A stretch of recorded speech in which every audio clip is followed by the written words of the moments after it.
Hello, my dear friends. How are you doing? Hope you are having an amazing day and not having to deal with drama.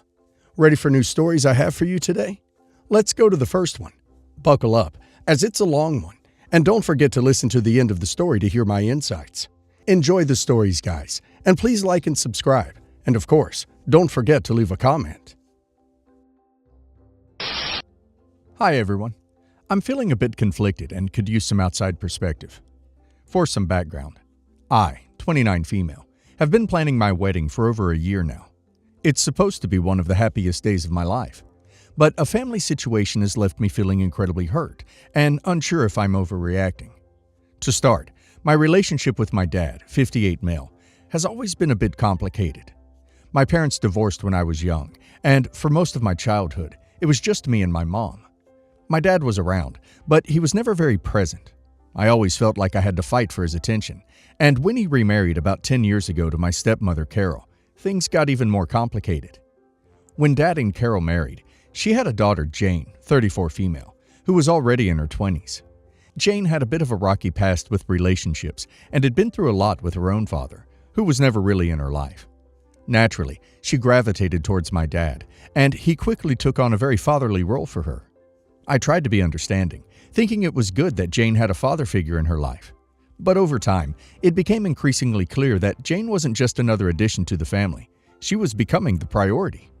For example, I remember one Christmas when I was visiting from college, and my dad promised to spend the day with me. He ended up spending the entire day helping Jane move apartments instead, without even telling me in advance. He said she needed him more. There were many situations like that. Small but significant instances where it felt like I was always second place. I can't even count how many holidays, recitals, and life events he missed because he was too busy with Jane. I remember once asking him directly why he wasn't around as much, and he told me Jane needed him more than I did because I was stronger and had my mom. Fast forward to last year, Jane announced she was pregnant. Of course, my dad was over the moon.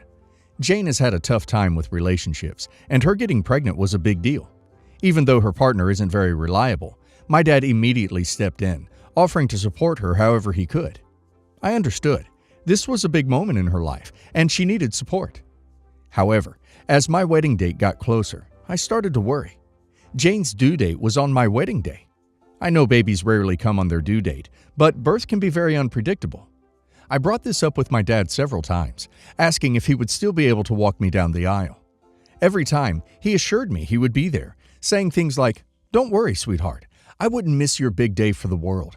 I took him at his word and continued with my planning. Then, a day before my wedding, my dad called me with some news. Jane had got into labor early, and he told me he wouldn't be able to make it to the wedding because he needed to be with her.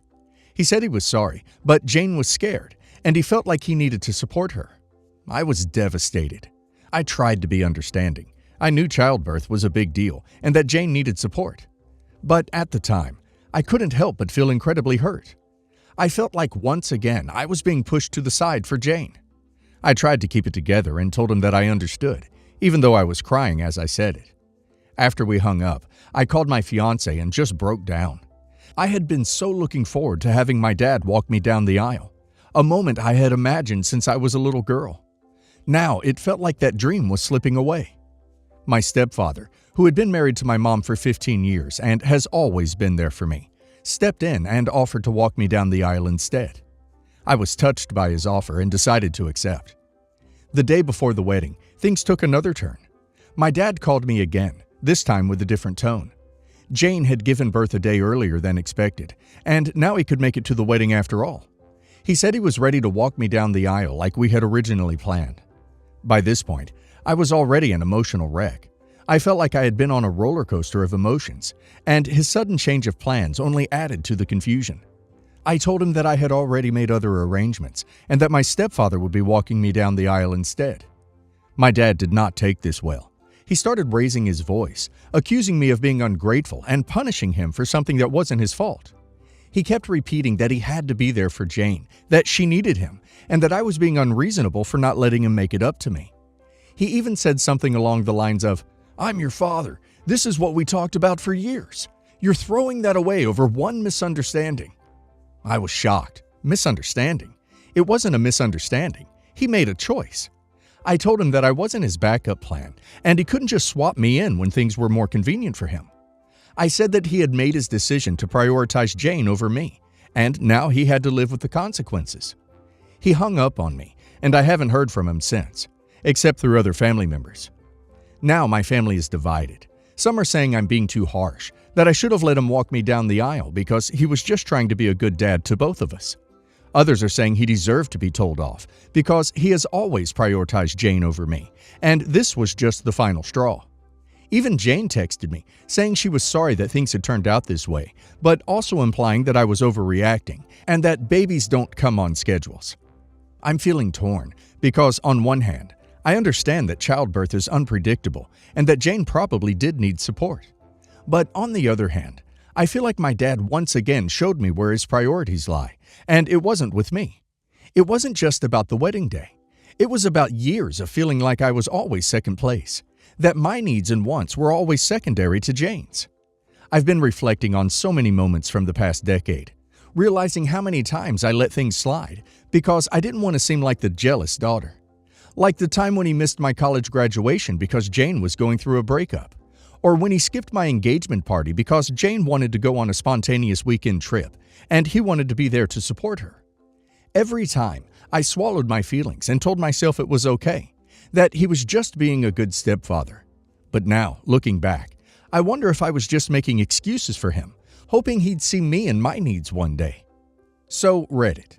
Am I the a-hole for telling my dad he missed his chance to walk me down the aisle after he prioritized Jane's birth over my wedding?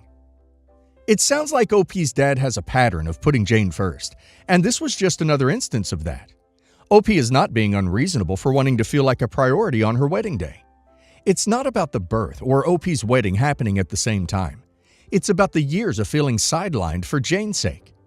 OP was absolutely right to let her stepfather walk her down the aisle if he's the one who's been there for OP consistently. OP's dad made his choice, and now he has to deal with the consequences. And now let's hear the community's opinion. Everyone sucks here. I can see why you're hurt, but I also think your dad was in a difficult position. Childbirth can be scary, and it sounds like Jane really needed support. That said, I agree that your dad has made it clear over the years where his priorities lie, and that has to hurt. Maybe this is an opportunity for you to have a real conversation with him about how his actions have affected you over the years. It's not just about the wedding. It's about all the times he chose Jane over you. You're the a-hole. I know it's not the popular opinion, but I think you're being a bit unfair here. Your dad was put in a tough situation, and it sounds like he was trying to be there for both of you. Jane didn't plan for her baby to come on your wedding day. It just happened. And your dad tried to make it work once he knew he could. I think you're overreacting by not letting him walk you down the aisle. It sounds like he was genuinely trying to balance both responsibilities. Not the a-hole. Your dad has clearly shown a pattern of behavior where Jane always comes first, and your feelings are just an afterthought. You deserve to feel like a priority, especially on your wedding day. It's not about punishing him. It's about standing up for yourself and saying, "I'm not a backup option." Your stepfather sounds like a wonderful person, and I'm glad you had him to step in when your dad couldn't make a decision. Don't let anyone guilt you into thinking you did something wrong here.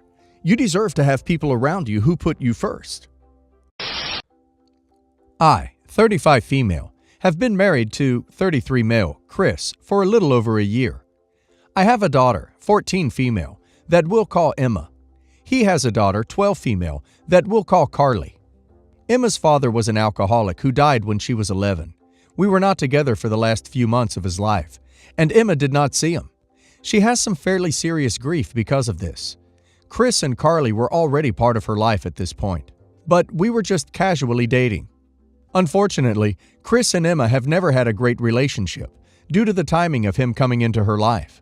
We've stopped trying to get them closer, and Chris is generally forbidden from ordering Emma to do things as it just leads to an argument. Both me and Chris don't come from great means, but have both agreed not to get our children expensive things unless we can guarantee that they both will be getting something equal in value. For Christmas, my mother got Emma a necklace, pendant, that was very expensive. I did not know about it, and Chris knew about it too. We agreed it was fair for Emma to get it, given the circumstance.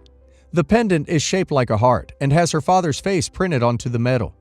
She wears it almost all of the time, usually on top of her clothes. There was no issue with it until Carly felt it wasn't fair that Emma had got an expensive and pretty necklace for Christmas, and she hadn't gotten anything similar.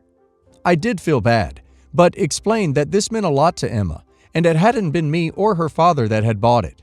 It didn't make her happier, and she threw a tantrum about how it wasn't fair, which led to Chris asking me if Emma could just wear the necklace under her clothes instead, so Carly wouldn't see. I did ask Emma, and she said that she wouldn't, as she liked being able to look at it whenever she wanted, and that Carly would get over it, and that she wasn't going to hide her dad just because Carly was annoyed. I did feel upset about this, but I wasn't going to force her to hide it if she didn't want to. Chris didn't take it well, though, saying that I wasn't thinking of his daughter and how she hadn't gotten anything nice for Christmas, and that it wasn't fair on Carly to have to see Emma wearing it every day. I told them both that I couldn't and wouldn't make Emma hide it, and since then, Carly has been giving me the silent treatment, while Chris has just been really scowly and keeps pressing the issue. I do feel like a bit of an a-hole, but I honestly think that my daughter shouldn't have to hide something that's obviously dear to her if she doesn't want to. Though, in the same respect, Carly didn't get anything that expensive or nice for Christmas, so I do understand her jealousy, which leads the question, am I the a-hole? Info: both of Carly's parents are alive. She stays with her mother most days. Not the a-hole. Carly does have something nice for Christmas that Emma doesn't. Her dad. This is an excellent opportunity for him to teach his daughter some empathy. Makes me think of this quote: "The only time you look in your neighbor's bowl is to make sure that they have enough. You don't look in your neighbor's bowl to see if you have as much as them." So me, 28 female, and now hubby, 30 male, started dating last year and got married this year and have a 7-month-old baby boy together as well. I met my husband through his cousin's sister, who thought I was a friend. I knew the sister through my ex, who I dated before my ex and he ended up cheating on me. My hubby had seen me through a video call with his cousin and asked for my Facebook, and we actually became friends on Facebook but never met. We would just chat from time to time, and he knew I was dating someone else. So when I found out my ex was cheating on me, we broke up. I was emotionally exhausted and chose to share it with my now hubby because he was a good listener and someone I had never met, so I felt he would not be judgmental. Anyways, after a week of my breakup, me and my hubby meet up and, long story, we got into a relationship and started staying together. We knew it from the first day that this was it for us, as we had the comfortability that we both never had in a previous relationship. Anyways, with time, I accepted his whole family and opened the doors of my house to them. All was good, and since I was earning very good, we started financially supporting some of them. They would all be home almost every weekend, and I would not hold back on becoming a good host, cooking up a storm and everything. His mom came to meet me as she lives far away, but in the same country. Anyways, fast forward to this year January. I lost my job as the company closed down due to the owner's death, as it was a sole trader company. So we have to move houses because it was a company-paid house. And since it was my husband's income only, plus now we were paying rent, but we noticed the visits decreased considerably. Nobody would ask us for visits or come to visit us as well. My husband told me that I am just imagining it in my head, and now we're living far away, so it makes visiting hard.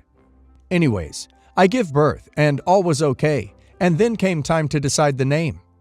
My husband's culture has a tradition of naming children after relatives, and his uncle requested us ages ago, when we didn't even know that we were having a boy, to name the baby after him if it's a boy.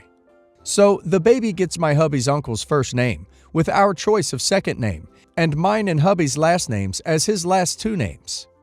Once we publicly announce the name, all hell breaks loose. My husband's sister tells her entire side of the family that this baby is not my husband's, but it is my ex's. Now, everybody is messaging me on Facebook, swearing at me, calling me a B, and any other names they can think of. His entitled family expects my husband to break up our marriage and leave me alone with our newborn. I have been maligned in the whole family and called names I can't even repeat. My husband finally has had enough and cuts his entire family off. His mother defends us, but is told by her sisters that she should take her sister's side.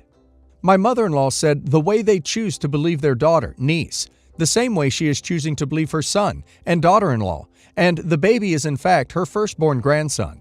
But now all is good, and we have cut those toxic people out from our lives. Mind you, all this happened when I was 1 week into postpartum. The entitled part comes in that they expected my husband to help them financially instead of me, despite me with the newborn. Hypothesis: a child and a single salary. That means there is less money to distribute. Solution: accuse the wife, deny the child.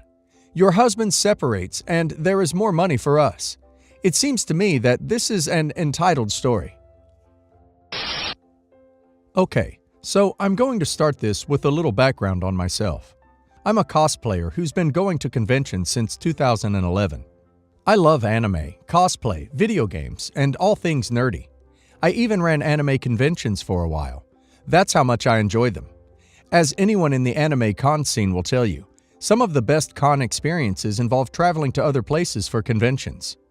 You get to meet so many talented people, and it's so much fun to basically spend a weekend crammed in a hotel room with 5 other friends, trying to figure out who shares the double queen beds in the room and who gets to sleep in the bathtub. I'm usually the one planning these trips for my friends, and I open it to other con friends after I've invited my close friends first. I do everything: book the hotels, arrange flights, figure out transportation, food, and whatever fees we may need to consider. Once I've gotten the total estimate, it's split equally between all of us, and once we all pay by the date needed, we book the trips. I'm really generous to the people in my groups and will often take extra cost, even going so far as to buying my friends airfare if they can't afford it by the date we need to pay by, with a promise I'll be paid back later for it, or they get me food at the con. I honestly just want my friends to have fun, and if that means paying more for all of my friends to go, I'm more than happy to do so. Unfortunately, people have taken advantage of that kindness. So this happened before the world ended, in the happier days of 2018. I had moved across country at the beginning of the year, and was a day's drive from a lot of cons I'd always wanted to go to. After speaking to some friends of mine, 4 of them expressed interest in going to Anime Los Angeles with me in January of 2019. It was only a pretty short road trip for us, not even a day, so we decided to drive. One of the friends I'd invited was an entitled person, EP, who was around 20 at the time of this trip. She had a girlfriend in California, and I invited her largely so she could see her girlfriend, since it had been a while, and I figured it'd be a nice thing to do. I knew they'd probably want to stay together, so I told EP just chip in $50 for gas, and I'd drive her to California. EP was delighted, and told her girlfriend, who was thrilled as well. Things were great for the first month of trip planning. Everyone in the group was really excited. We'd started planning our cosplays, and one of my friends started working on an incredible armor set for a character they'd been wanting to cosplay for a while. We had 6 months to the con, which is when EP started causing issues. Things started out small. Her asking if I could get her girlfriend a ticket to the con, or asking if I could help her make a cosplay, since I'm good with sewing and she's good with prop work and would help me figure out my prop in exchange. I agreed since the ticket was not that expensive, and I already needed help with my prop, so it seemed like a good deal. That turned into her asking me to do more things. The biggest being the following conversation. EP: Hey OP, so I have something I want to ask you. Me: Okay, what is it? EP: So I've been talking with my entitled girlfriend, and we are wondering if she could possibly come back with us to current state. Me: I guess. Why does she want to come back with us? I thought you said she wanted to move here next year. EP: Well, that's what we were planning, but her situation at home has gotten very and I'm worried about her safety. She just needs a way to get here. We're not worried about her things. Me: I mean, I have no problem with it. I just have to ask the others if they're okay with it. EP: Thank you so much, OP. This means so much to us. You have no idea. Me: It's no problem. Just keep me updated on if entitled girlfriend is safe. Man, would I regret agreeing to that. Over the next few months, EP started asking for more stuff, making her and her EG cosplays for the convention free of charge, which I was fine with because I had the material, and I often make stuff for my friends at cost. Giving her money to send her EG so she could get some of her stuff shipped up here. and even agreeing to help pay for a small pool trailer to bring her EG stuff with us cause now she wanted to bring it. She would come up with more things for me to help with and would manipulate me by reminding me of EG's situation. My breaking point was when I called to remind EP about the gas money I'd asked her to pay when we first planned the trip, asking if she wanted to pay on the way to California or on the way back, since I was letting everyone decide. EP blew up on me, saying that I'd told her it was $20, not $50, and it was selfish of me to ask for more money from her. I sent her screenshots of the multiple texts I had telling her the gas price everyone had agreed on, which she agreed to, and that if she refused to pay it, she wouldn't join us on the trip, since it was literally the smallest amount possible for the trip. She said she'd pay $20, and that should be good enough. She then told me that I needed to tell everyone on the trip to only overnight bags for the trip, cause the trailer I'd given her money to help rent was too expensive, and she never rented it, so EG needed that space for her stuff. I just gaped at her. Cosplayers don't pack light, folks. Our travel supplies are for a 3 to 4 day anime convention. That means styled wigs in special bags, costumes, and underclothes in vacuum seal bags, stuff to repair our costumes, large props, shoes, tons of makeups and prosthetics, whatever we need. If I drive to a con, I bring my sewing machine and blow-up mattresses with me, cause we end up using them. This is an expensive hobby that involves a lot of baggage, literally. And EP wanted us to only bring an overnight bag of stuff, so EG could use my car as a U-Haul. That was when I blew up. I had spent around $1,000 on EP trying to help her, only for her to call me selfish for asking her to contribute $50 in gas money. I told her that I wasn't taking her, and she and EG could find another way to move here. Then this exchange happened. Me.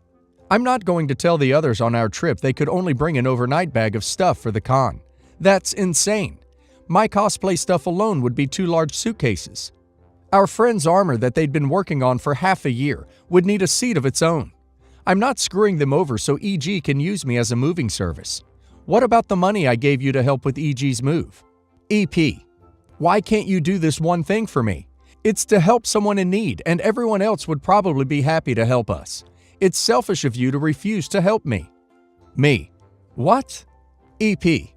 If you don't do this, EG won't be able to move here, and she'll be stuck in an A home. What if she dies because you won't do this? Me. It's not my fault you and EG haven't figured things out. It's been 5 months. You could have done so much by now to get her here. If she can't get out, it's not on me, EP. EP. How could you do this? I was going to propose on this trip, and now all those plans are ruined because you won't help us. Me. How could you afford an engagement ring if you can't afford $50 in gas? EP. I used the money you gave me for the trailer since I didn't book it. I thought you'd be happy for me. Why are you acting like this? Me. Hold on. You used the money I gave you to help EG, and instead of giving me back my money, you bought an engagement ring? EP. Yes, and I was planning on asking you to be my maid of honor, but now I can't cause you ruined everything. What the duck? EP then showed me pictures of the ring she bought with my money, which is the point I was done. Me. You know what? I don't care if you ever pay me back. Don't speak to me again. I don't care what you and EG do. Figure it out. I'm done. I'm not taking you on the trip. I don't give a crap about EG's situation. I've spent so much time helping you when you're just a selfish, entitled child. I hope things work out for you guys. And I just hung up the phone. At that point, I was exhausted. EP and EG both called me multiple times, calling me all sorts of names and a handful of slurs. I'm a lesbian, and I blocked their number. When I told everyone else that EP was no longer joining us and explained why, they told me they were glad I'd kicked her from the trip, cause she did get mad at a bunch of them for not sending money to help with EG. I shall share a quote with you instead of an award. If I lend you $20 and I never see you again, it was worth it. You have the patience of a saint. I would have lost it to her demands long before the engagement ring fiasco.